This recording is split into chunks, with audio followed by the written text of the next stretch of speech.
Hello children, welcome to our class.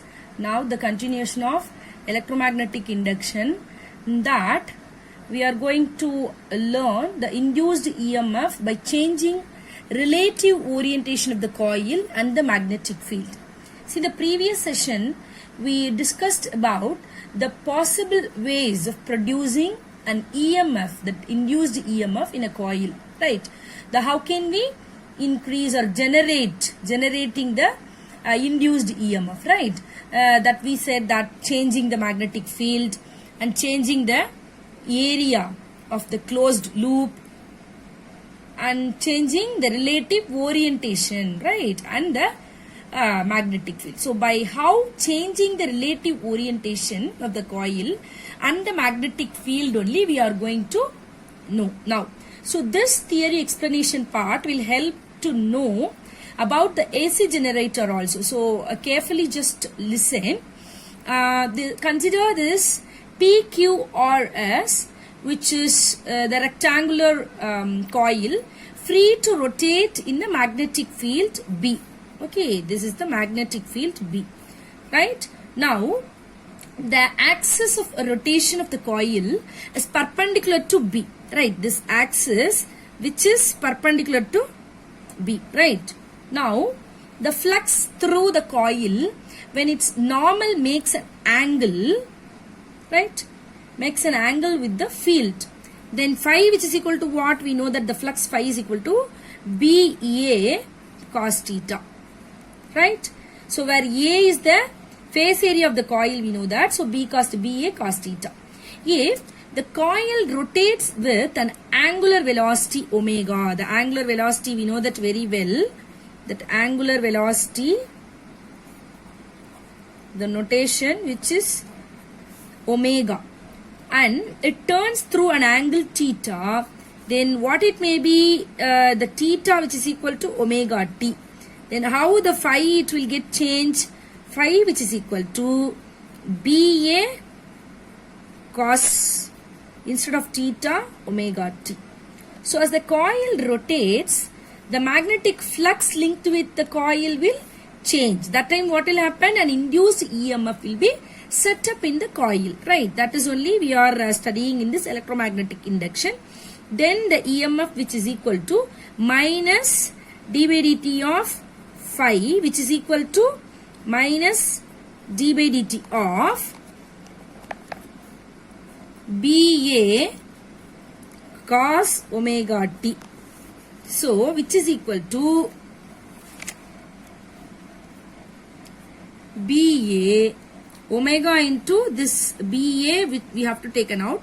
Then d by dt of cos omega t. If you differentiate means you will get omega sin omega t. Okay, so that we'll write directly. So what I said, BA omega sin omega t. So if the coil which contains n number of turns, then you will get the total induced EMF will be EMF which is equal to NBA omega into sin omega t. It will come. Okay. Then the induced EMF, suppose it varies with the sinusoidal, right? It's turning, right? Turning with that coil with the time. Then the value of induced EMF, if suppose it's maximum, that means sin omega of t, suppose 1. Sin omega t which is equal to 1, or you can take it as omega t which is equal to 90 degree. Then what will happen to that maximum value of the EMF which is equal to n number of coils NBA omega, which is equal to 2 pi f, right? So that the sin omega t which we have taken as 1, or omega t which is 90, so that 1, so NBA omega, or else we can write that 2 pi f into NBA instead of that omega. So that this epsilon which is equal to epsilon naught sin omega t which is equal to epsilon naught into sin 2 pi ft. Can we write? Yes. So this is the frequency of the rotational frequency. So from this we can get the rotational frequency. Okay. Now, see, this is the variation of induced EMF in a rotating coil. See, this will helps to know the induced EMF between the two terminals of the coil, which is varies with time. How it varies with time we can see. See this, how the coil which is getting rotated in the axis of rotation. So first stage with this, the plane of the armature which is perpendicular to the magnetic field. See, that means the omega t which is nothing but 0 degree. This how it will be, maybe like this, right? So it may be the perpendicular to the coil like this. This may be like, you can take it, this is P, this may be Q, like that you can take it. So it is like perpendicular to this. So this is plane of the paper and B which is perpendicular to each other. So that sin omega t will be what? 0. So that the EMF will be 0. Then it will be changed into that 90, that means which is in parallel. Now it is come to that parallel. So the plane of the coil, how it is parallel to that means pi by 2, 90 degree, which is nothing but 1. So the EMF which is equivalent to epsilon naught. Okay, epsilon naught which is nothing but that the frequency of the rotation of the coil will be occur here. Then again it will move on to next one is rotation, half rotation which is over. That means still 180 it came. That means pi. So 0 to pi, the half which is over, half cycle which is over. This again perpendicular to B. Then which is 0 here. So this again it is come to like this. So parallel to the which is each other, that is nothing but 270. Which you can see here, this is 270. Okay. Same like the half rotation is over, then you rotate again. So till that, the 270 which means what it will come? 3 pi by 2. So 3 pi by 2 again it will be parallel. Then minus. So minus 1. So it is opposite to that. So omega which epsilon which is equal to minus epsilon naught. So that now to come to that same position which it comes to same position 360, the full rotation, that means the one rotation which is completed through this omega t which is equal to now 2 pi. Okay. So what we said, that rotation we can write it here, the variation of this. So omega t 0 degree means the plane of the coil which is perpendicular to B we said. So that sin omega t which is equal to sin theta, sin 0 degree which is equal to 0. So that this epsilon which is equal to 0. Then omega t which is 90 degree, which is parallel to this. So sin omega t which is equal to what it will come? Sin pi by 2, that is 90 degree, which is equal to 1. So that we can say the epsilon which is equal to epsilon naught. It will come to that sin 2 pi ft. That means the frequency rotation of the coil will come. The next one is which is for that pi, right? So pi means when once it come to half cycle pi means it will be again perpendicular to B. Then sin omega t which is equal to what? Pi. So 0. So that epsilon which is equal to 0. Here 3 pi by 2. So 3 pi by 2 which comes to that. Again it will come to that 3 pi by 2 means 270, right? So sin omega t which is equal to sin 3 pi by 2 which is equal to minus 1. Then epsilon which is equal to minus epsilon naught. Then at last finally it will go to the 2 pi. So plane of the coil which is perpendicular to after completing one rotation. Then sin omega t which is equal to sin 2 pi which is equal to 0. So that this is also will come under 0. So as the coil which is continues to rotate in the same sense, so same cycle of changes will repeat again and again. Is it right? So the graph which indicates that curve, right, which is for time and that EMF, for that both, between that both. So such an EMF is called, we can call it as alternating EMF or sinusoidal EMF. So EMF we can call it as the EMF is what? Alternating EMF. right? So both magnitude and the direction of the EMF which changes regularly with the time period, right? So the instantaneous value of induced EMF, then epsilon which is equal to epsilon naught sine 30 degree, so that which is equal to epsilon naught by 2 will come for that. Okay. So now we are going to know about the AC generator. This is the device, the generator is the device, helps to convert the mechanical energy into the alternating form of energy. That means the electrical energy with the pace, right?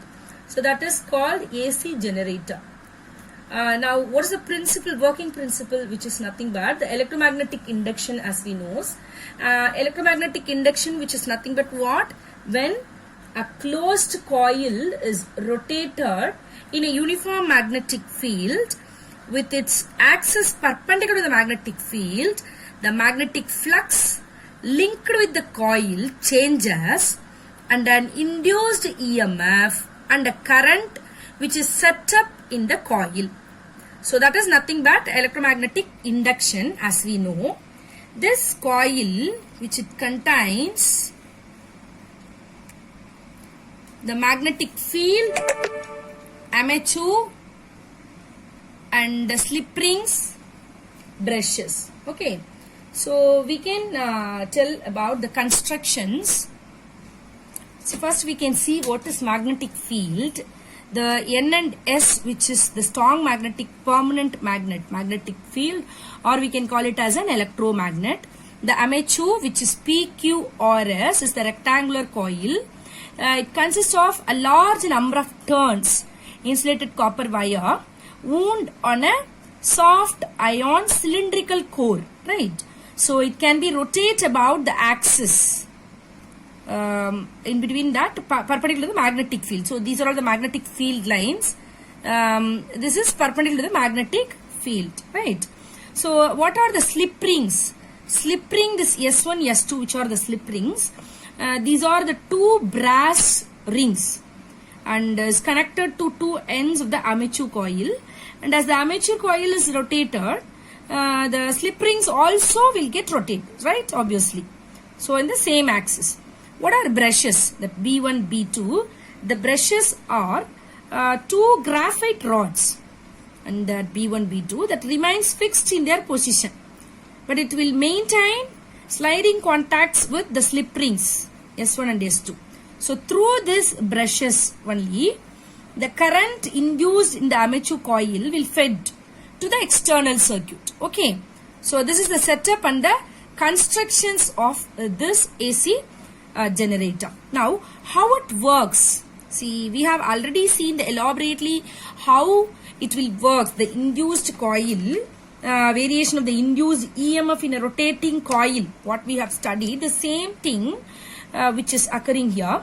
See, as the armature coil rotates, the magnetic flux linked with it changes, and so the induced current flows through it, right? See, first it will be a vertical position and it rotates to the clockwise directions, as we said.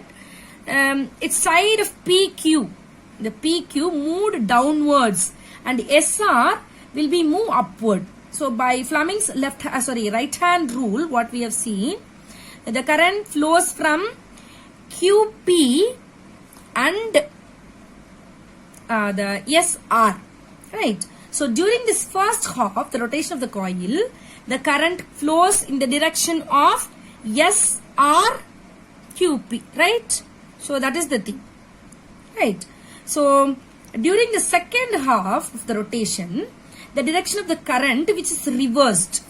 So that is the flow which is along PQRS in the same direction, right? So the direction of current in the external circuit is reversed after every half cycle till 0 to 180 degree. So it will get half reversed, right? So so that the alternating current is produced by the generator, right? Right. So the working theory for that induced EMF. So we know that the n is the number of turns, a is the phase area, b which is magnitude, theta which is the angle of angle with b, that means the magnetic field. So omega which is angular velocity, which all these explanation which we have already seen in the induced EMF by changing the orientation of the coil, right? Relative orientation of the coil, same. So see, as the armature coil rotates, the magnetic flux linked with the coil which is changes and the induced current flows through it. This is the electromagnetic induction which is produced because of Fleming's right hand rule, right? So what is the phi, which is nothing but NBA cos theta, which we have seen. So which is equal to NBA cos omega t, because of the angular velocity. So omega t we have taken, right? So the induced EMF which is epsilon, which is equal to minus d by dt of phi, we know. So minus d by dt, instead of that phi we have to substitute here NBA cos omega t, so that which is equal to NBA, the cos omega t, which is differentiated d by dt of cos omega t, omega sin omega t, so that epsilon which is equal to this one, then we know that epsilon which is equal to epsilon naught sin omega t. Is it right? So that epsilon naught which is equal to peak value of induced EMF, right? Okay. Thank you, children.